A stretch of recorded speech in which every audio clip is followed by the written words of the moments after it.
बीडच्या नेकनूरमध्ये पूर ओसरून आता 2 दिवस झाले तरी सुद्धा शेतातून पाणी निघालेलं नाहीये। उभ्या पिकाचा रंग पिवळा झालाय। सोयाबीन, उडीद यासारखी पिकं सडून गेलेली आहेत। प्रशासकीय यंत्रणा पंचनामे करण्यासाठी फोटो पाठवा, पंचनामा करून घेतो असं शेतकऱ्यांना सांगतायत, पण ज्या पीक पाणी पाहणी या मोबाईल ॲप्लिकेशनचा फोटो पुरावा म्हणून ग्राह्य धरत त्यात शेती आहे तिथे सापडत नाहीये अशी तक्रार शेतकऱ्यांकडून केली जाते।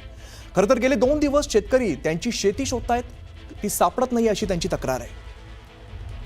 नेकनूरमध्ये मोठ्या प्रमाणात पाणी आलं होतं आणि सगळी शेती जी आहे ती खरडून निघाली। इकडची सगळी माती जी आहे ती इकडनं निघून गेलेली आहे, त्यामुळे नेमकी शेती शोधायची कुठ्याचा प्रश्न निर्माण झालेला आहे। आमचे प्रतिनिधी वैभव सोनवणे सध्या आपल्या सोबत त्यांच्याकडे जाऊया। वैभव, खरं तर पाऊस इतका झाला, पाणी इतक्या प्रमाणात साठलं की ती माती तिकडची वाहून गेली आहे, शेती दिसेनाशी झालेली आहे।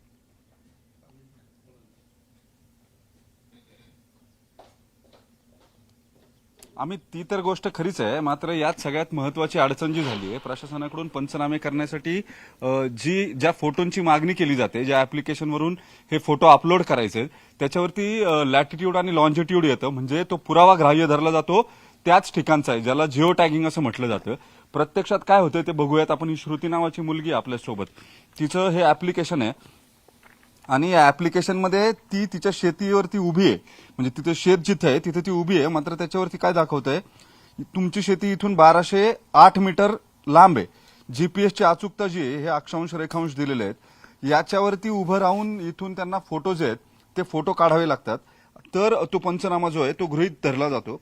प्रत्यक्षामध्ये आता श्रुतीला घेऊन जाऊया आणि तिचं शेत कुठं आहे ते तिला माहिती आहे। मात्र या ऍप्लिकेशनमध्ये जर पंचनामा करायचा असेल तर तुमचं शेत जे आहे ते शेत या ऍप्लिकेशनवरती दिसलं पाहिजे, ज्याचे फोटो अपलोड करावे लागतील। ते फोटो अपलोड केल्यानंतर पंचनामा जो आहे तो प्रशासनाकडून केला जाईल। आता या मोबाईलच्या ऍप्लिकेशनमध्ये या सगळ्या गोष्टी ज्या आहेत त्या दिसल्या तरच तांत्रिकदृष्ट्या ही शेती आहे आणि या शेतीमधलं पीक जे आहे ते नष्ट झालंय असं सांगितलं जाईल। आता यांची शेती जी आहे ती इथून खाली आहे, सर्वे नंबर एकच आहे, गट नंबर तोच आहे, मात्र तसं असताना सुद्धा तिची शेती जी आहे। तू कधीपासून शेती शोधते श्रुती? 2-3 दिवस झालं। काय काय अडचण येते? शेतीमध्ये गेल्यानंतर लोकेशन दाखवत नाही, 1208 मीटर लांब असं दाखवते। 2-3 दिवस झाला आम्ही परेशान आहेत। मग काय त्याच्यामुळे काय अडचण होते? त्याच्यामुळे लाईव्ह लोकेशन दाखवणं नाही, ते शेत सापडणं नाही। मग फोटो तुम्हाला ते कशासाठी हवंय, म्हणजे त्याच्यामुळे काय होणार? त्याच्यामुळे ई पीक पाहणी करायची फोटो पाहिजे, त्याच्यामुळे लोकेशन दाखवणं नाही आणि ते राहण्याचं। कशासाठी हवंय? नुकसान भरपाईसाठी। मग ते तुम्हाला तुमची शेती मिळत नाहीये, मग तुम्ही याची तक्रार केली? तुमचं काय झालं? तुम्ही मगाशी म्हटलात की 2 दिवस माझी मुलगीच आहे ना, आम्ही दोघं जणच फिरत होतो। हा, दोघं सोबतच फिरत होतो आम्ही। 2-3 दिवस झालं जवळपास फिरतोय, पण काही लोकेशन सापडणं नाही।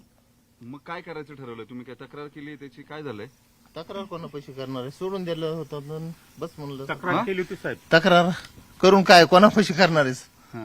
त्याच्यामुळे आम्ही झटून काय करणार होतो की नाही आता होतं आपण द्या सोडून, जाऊन द्या तिकडं, तुमचं पण काय होतच विषय? नाही ते।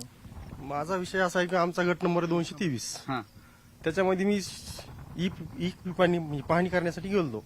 तिथं क्षेत्र आम्हाला दाखवतंय, पण असं कुठलंही दाखवत नाही की इथं उभा राहून करा, ह्या साईडला जा, कुठल्या साईडला जा। तर अंदाज पंचमध्ये नेमकं क्षेत्र आम्ही ही पाहणी करायची गेलो। आता आमच्या सर्वे नंबर आम्ही स्वतः उभा आहे, पण दुसऱ्या शेतामध्ये कसं जायचं? म्हणजे तुमचं शेत दुसरीकडे असं ते ऍप्लिकेशन हा, दाखवतंय? तसं दाखवतंय। मग तुम्ही काय केलं?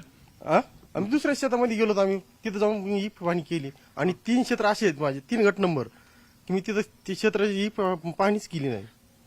कुठं करणार? ते क्षेत्र सापडणार आम्हाला, शेती सापडत नाही? शेती सापडत नाही। शेती हरवली काय असं आवडणार नाही आम्हाला। तक्रार केलेला अर्ज साहेब माझ्या, हा.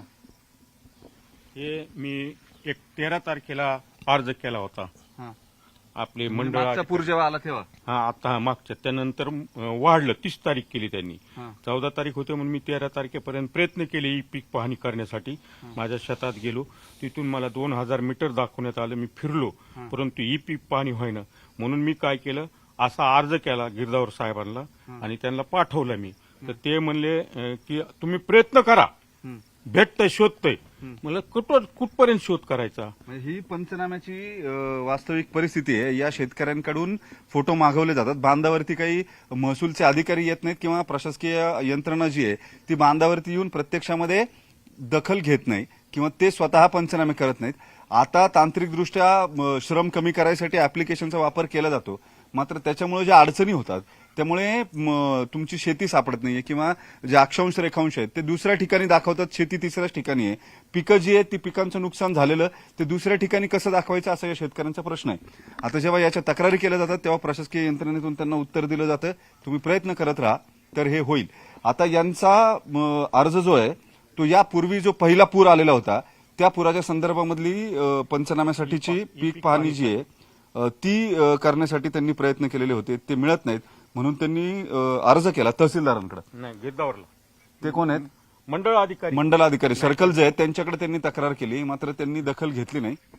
म्हणजे त्यांचं म्हणणं आहे तुम्ही आणखी प्रयत्न करत राहा, तुमचं हरवलेलं शेत सापडेल. आता या सगळ्यांचा तोच प्रश्न आहे, त्यांना हसावं की रडावं तेही कळत नाही. म्हणजे शेती दिसते समोर, गेलेलं पीक दिसतंय समोर, मात्र तांत्रिकदृष्ट्या त्या ऍप्लिकेशनवरती तुमची शेती तिथं नाहीये. अक्षांश रेखांश कुठेतरी दूर 1 किलोमीटर 2 किलोमीटर दूर दुसऱ्या ठिकाणी दाखवतात. आता याला उत्तर कुणी शोधायचं असा प्रश्न आहे त्यांचा. अमित. निश्चित वैभव, त्यामुळे काय यावरती कारवाई केली जाते, कशा पद्धतीने प्रशासनाकडून उत्तर मिळतात हे पाहणं सुद्धा महत्त्वाचं असेल. धन्यवाद या माहितीसाठी. सुरुवातीला एक मोठी बातमी. बीडच्या नेकनूरमध्ये पूर ओसरून 2 दिवस उलटून गेल्यानंतरही शेतातील पाणी मात्र ओसरलेलं नाहीये. सोयाबीनसह उडीद पीक सडून गेलेलं आहे, तर पपईची बाग पूर्णपणे उद्ध्वस्त झाली आहे. संपूर्ण बागेत अद्यापही पाणी साचल्यानं शेतकऱ्यांचं लाखोंचं नुकसान झालंय. हताश झालेल्या शेतकऱ्याची एकमेव अपेक्षा होती ती सरकारकडे. मात्र प्रशासकीय यंत्रणा पंचनामे करण्यासाठी येण्यापेक्षा तुम्हीच फोटो पाठवा, आम्ही पंचनामा करून घेतो असं हवालदिल शेतकऱ्यांना सांगतायत. या घटनेमुळे बीडमधील बळीराजा संतापलेला आहे आणि ही संपूर्ण परिस्थिती काय आहे हे जाणून घेऊयात आमचे प्रतिनिधी वैभव सोनावणे यांच्याकडून. वैभव, खरं तर एवढं मोठं नुकसान झालेलं आहे, संसार उघड्यावर आलेत, मात्र प्रशासकीय यंत्रणा शेतकऱ्यांकडून अजबच मागणी करताना दिसते. नेमकं काय घडतंय?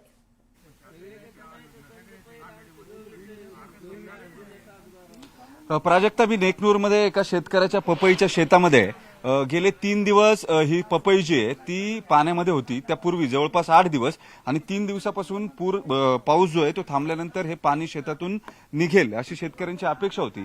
ते निघू नये, ते पाणी निघाल्यावरती पीक वाचावं म्हणून अगदी औषध फवारणी केली, ज्यानं जमिनीतल्या उष्मा वाढेल आणि पाणी ओढून घेतलं जाईल. मात्र आता परिस्थिती अशी झाली आहे, शेवटपर्यंत संघर्ष करणाऱ्या या शेतकऱ्याच्या पपईची मुळं जी आहेत ती मुळंच सडलीत. आता यातली किती झाडं राहतील हा सगळ्यात महत्वाचा प्रश्न आहे. याची एक छोटी इकॉनॉमी समजून घ्यायची तर जवळपास 9 महिने झालेत ही पपई लावून आणि आतापर्यंत त्यानं 2-1 लाख रुपये खर्च जो आहे तो या पपईवरती केलेला होता. मात्र अजून सुद्धा पपई आपण पाहतोय, मात्र आता हे पीक जे ते हाताशी येणार नाही. यातून जे उत्पन्न मिळणं अपेक्षित होतं, साधारण 3 ते 3.5 लाखाचं उत्पन्न मिळेल अशी या शेतकऱ्याची अपेक्षा होती, पण प्रत्यक्षात तसं काही झालं नाही. या पुरानं पूर्ण वाटोळं झालंय. आता हे झाल्यावर सरकार काहीतरी मदत करेल अशी त्यांची अपेक्षा होती. पंचनामे होतील असं नेते सांगतायत आणि मदत दिली जाईल असं मंत्री सांगतायत. हे सगळं जरी होत असेल तरी प्रत्यक्षात काय झालंय ते त्यांना विचारूया आपण. आतापर्यंत तुमच्याकडे पंचनाम्यासाठी कुणी आलं का, किंवा तुमचा पंचनामा कसा करायचा आहे, कधी मदत येईल, तुम्हाला काय सूचना दिल्यात? तुमच्या बांधावरती सरकारी यंत्रणा म्हणून कोण कोण आलंय? फक्त पंचनामा करून गेले, तलाठी साहेब गिरदावरती आले ते, बाकी काही नाही. मदत भेटून जाईल म्हणले तुम्हाला. कधीपर्यंत मिळेल म्हटले? सध्या पंचनामे चालू आहेत म्हणले, 1-2 दिवसात काय ते निर्णय होईल म्हणले. हे कुठल्या कॅटेगरीत बसते नेमकं पपईचं तुमचं पीक त्यानुसार ठरविलं जाईल. बरं, आता तुम्ही पाणी काढायसाठी अजून काल पण परत औषध मारलंय असं तुमचं नेमकं काय, तुम्हाला अजूनही अपेक्षा आहे का याच्यातून काही मिळेल किंवा उरेल? ह्यातून अपेक्षा म्हणजे हे सगळंच गेलंय, पण आता हे संघर्ष चालू आहे. जर पाऊस जर थांबला तर काही थोडंफार वाचलं तर वाचलं, नाहीतर हे तर काय पूर्ण जळाली आता ही बाग. ह्यातलं काही राहीन. असं फोटो का मागतायत पंचनाम्यासाठी? फोटो पाठवा मग पंचनामे करतो असं का सांगितलं जाते तलाठ्यांकडून? आता त्यांनी फोटो ते काढून घेऊन गेलेले आहेत. बरं, हा, फोटो घेऊन गेले ते. बाकी शेतकऱ्यांना त्यांनी फोटो मागितला होता. या पुढे आहे ना, काय म्हणते तुम्ही? बाकी शेतकऱ्यांना त्यांनी काय असं सांगितलं नाही की बाबा म्हणजे तिथं येऊन पंचनामे करतोत आम्ही म्हणून. तर तुम्ही तुमच्या रानातली जी परिस्थिती आहे त्याचे फोटो काढून घेऊन या. बरं, ठीक आहे. हे फोटो काढायसाठी कुठला ऍप वापरायला किंवा तुम्हाला काय प्रोसिजर सांगितली? ई पीक पाहणीसाठी करा म्हणले, पण लोकेशन ते क्लिअर येत नाही शेतात. नाही, आता नीट सांगा. एक पीक पाहणी नावाचं ऍप आहे, ते मोबाईलवर शेतकऱ्यांनी डाउनलोड करायचं. त्याच्यावरती जिओ टॅगिंग होतं तुमचं, लॅट लॉन्च त्याच्यावरती येतात. त्याच्यानुसार लॅटिट्यूड आणि लॉन्जिट्यूड जो आहे तो त्याच्यावरती येतो आणि प्रत्यक्षात फोटो जो आहे तो तिथलाच आहे याचा तो पुरावा समजला जातो. आता यांचं शेत आहे, हे गेले 2 दिवस त्यांचं शेत शोधतायत असं मला त्यांनी मगाशी सांगितलं. नेमकं काय झालंय म्हणजे आपल्या तुमचं शेत सापडत नाहीये? नाही सापडत, हरवलं. कशामुळे? दुसरीकडेच दाखवतो लोकेशन ते. त्याचं काय झालं साहेब, हं. लोकेशन ते हा जो झोन एरिया टाकलाय प्लॉटिंग मध्ये आल्यानंतर, किमती एरिया काही गव्हर्नमेंटच्या ऑफिसेस झाले, काही दिलं तर मग त्याची किमती वाढल्या. त्यामुळे ते झोन एरिया केल्यानंतर जे यंत्रणा असते वरची तुमची कॉम्प्युटरवर बनवणारी, त्यांच्याकडून काहीतरी चूक झाली माझ्या माहितीप्रमाणे. मग मी ह्या सर्व नंबरमध्ये उभा राहिलो ना, माझा इथं फोटो निघायला पाहिजे ना ई पीक पाहणी करताना. इथं तो नकाशा दिशा दाखवतच नाही. त्याचं अंतर दाखवणार मला 2000 मीटर म्हणजे 2 किलोमीटर, 2.5 पंचनामा करणार तुम्ही? आणि मग आम्ही जातो शोधित बरं का. तिथं गेल्यानंतर तिथं ते होतंय, पण दुसऱ्याच शेताचा फोटो मला तिकडल्या शेताचा फोटो इथं दाखवावा लागतोय. मग ह्याला अर्थ काय आहे ते? माझं पपईचं पीक आहे मला दाखवायचं इथं, ह्यांचं पपईचं पीक आहे ह्यांना दाखवायचंय. पण तिकडं गेलं तर ते मग का पडकाचे पैसे देणार का सरकार? हे आम्ही त्याचं निदर्शन आणून दिले तहसीलदार साहेबाच्या ह्यांच्या, त्यांनी ती दुरुस्त करायला पाहिजे. बघू आता काय. तुम्ही आता ते तुम्हालाच फोटो मागतायत, तुमचं म्हणणं आहे की ते बरोबर येत नाहीत, जिओ टॅगिंग त्याचं दुसरीकडेच ते दाखवतंय. मग तुम्ही करणार, तुम्ही काय केलं मला ते सांगा जरा. तुम्ही मगाशी म्हटलं मी 2 दिवस झाले शेत हुडकायला जी जातोय. जमिनीत आपली सोयाबीन आहे हं. तिथलं लोकेशन आपल्या जमिनीचं सोडून दुसऱ्या रानामध्ये जाते ना ते लोकेशन. मग जे आपलं पीक आहे ते दिसत नाही ना. हे मग काका कसे बोलले की ते दुसऱ्याच्या रानात जाऊन त्याचं हे करावं लागत आहे. मग तुमचं कुठं दाखवते? तुमचं रान आहे तिथे दाखवत नाही का? नाहीच, रानच दिसाना गेलो कुठं. 2 दिवस फिरून पुन्हा जागेवर आलोय. म्हणजे लोकेशनच नाही ना. तो काय आहे, तो जी जमिनीचा भाग आहे राहिलेला तो असा खरडून गेलेला आहे आणि त्याच्यावर साठलेले पाणी. तर मग नेमकं आपण जायचं कुठं आणि थांबायचं कुठं ते समजा शेतकऱ्याला की माझं शेत इथं आहे म्हणून ते सांगताच येणार ना, कारण तिथं पाणी खूप, तिथं जाता येणार. ही शेतकऱ्यांची आता नवी तांत्रिक अडचण जी आहे ती पाहायला मिळते. प्रशासकीय यंत्रणा किती कशा पद्धतीने वागते या शेतकऱ्यांना आता यांच्याकडे येऊन गेले, या पपईच्या बागेत येऊन गेले. बाकीच्या शेतकऱ्यांना या पीक पाहणी ऍप्लिकेशनवरनं त्यांनी लॅट आणि लॉन्च सह फोटो मागितलेले आहेत पिकाचे, म्हणजे त्याचा पंचनामा जो आहे तो करता येईल. ते फोटो त्यांना पाठवल्यावरती तो फोटो पुरावा ग्राह्य धरून तो त्याचा पंचनामा करतील. आता हे शेतकरी गेले 2-3 दिवस यांचं शेत शोधत फिरतात, कारण त्या ऍप्लिकेशनवरती तसं जिओ टॅगिंग जे आहे ते होतच नाही. आता त्याची तांत्रिक अडचण जी आहे ती काही वेगळी असेल, मात्र यांचं म्हणणं आहे 2 दिवसापासून माझं शेत काय मला सापडत नाही. ते तिथं गेले त्यांच्या शेतामध्ये, त्यांना जागा माहिती आहे शेताची, तिथं गेले की लांब 2400 मीटर दुसरीकडे त्यांचं लोकेशन ते दाखवतंय पीक पाहणीमध्ये. त्याच्यामुळे या शेतकऱ्यांसमोर प्रश्न पडलाय की आता हे फोटो पाठवायचे कसे, हे पंचनामे कधी होणार आणि मदत कधी मिळणार.